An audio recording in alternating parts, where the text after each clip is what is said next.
A brick is just a brick. Or is it? What uses for bricks could you come up with, other than the obvious? Mr. Contest Master, fellow Toastmasters, and guests, what could your creative juices come up with? Anyone? Right. To hold the door. Very good. Very good. About 2 years ago, we had a brainstorming session at work, and we were asked that very same question. And we got close to 100 interesting uses. By far, the most unusual use was submitted by our Bosnian colleague, who suggested using the brick to depress the gas pedal so that you could sleep while your car was still running. It makes one wonder what a harrowing experience it must be to drive in Bosnia. I suppose there are some more interesting uses, such as a doorstop, a paperweight, or leveling uneven furniture. But sometimes a brick can just be used as, well, a brick. This is such a brick.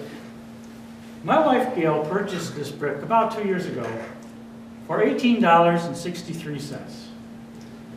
Can you imagine $18.63 for a brick? When she told me this, immediately another unique use for it came to my mind. But when she told me that all the proceeds went to historic preservation, I regained my composure.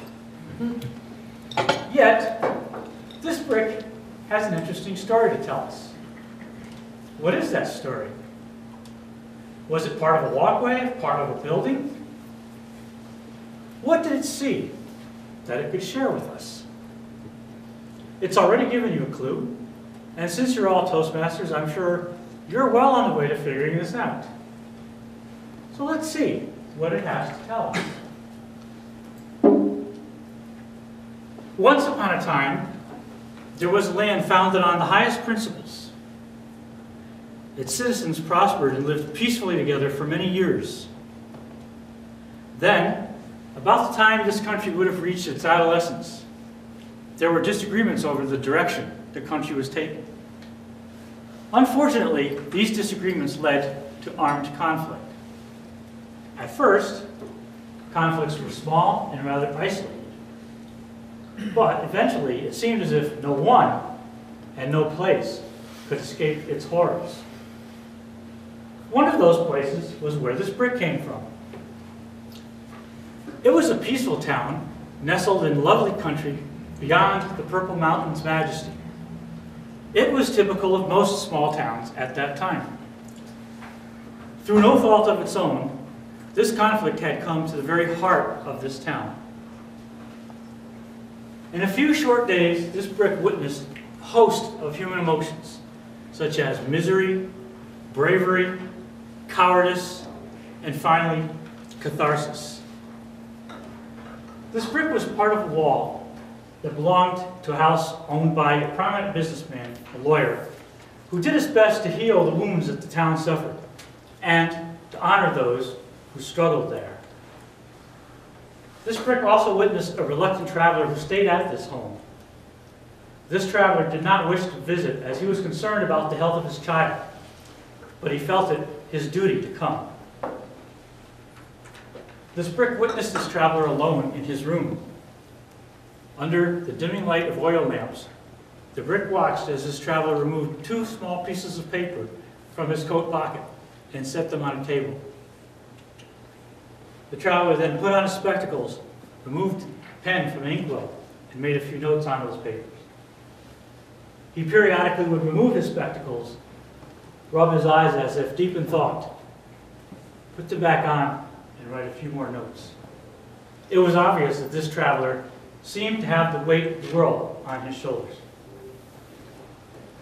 The next morning, this traveler left this house, went to a hill on the south side of town, where he performed his duty. He left that charming town shortly after, never to return. He left feeling very melancholy as he was convinced that his short stay in that town had been a complete failure. However, Nothing could have been further from the truth. For you see, this brick witnessed something remarkable. Just before that reluctant traveler turned those oil lamps off to retire for the night, Brick peered over his shoulder and read the first sentence that was on those two pieces of paper. That sentence read, 467 years ago, our fathers brought forth on this continent a new nation, conceived in liberty and dedicated to the proposition that all men are created equal. Yes, fellow Toastmasters, this brick was part of the David Wills house, which still stands in that charming town of Gettysburg. It was in this house on the evening of November 18th where that reluctant traveler, President Lincoln, struggled to find the right words that would put this conflict into perspective. The next day, he went out, and instead of being a complete failure, he gave one of the most important speeches in American history. The year was 1863, which just happened to be exactly the price Yale paid for the brick. Fellow Toastmasters, depending on your point of view, a brick can be just a brick, a small part of a wall, or it can be so much more. It can be a building block in the walls of our heritage, a part of standing silent witnesses to our history, provided we have the will and the foresight to protect them. What stories will today's walls tell future generations? What significant events will today's bricks bear witness to? One theme I hope will be as resonant in the future as it was on that November day so long ago could be expressed by the final words this brick witnessed before that reluctant traveler retired for the night. That this nation, under God, shall have a new birth of freedom, and that government of the people, by the people, for the people, shall not perish from the earth. Mr. Contest Master.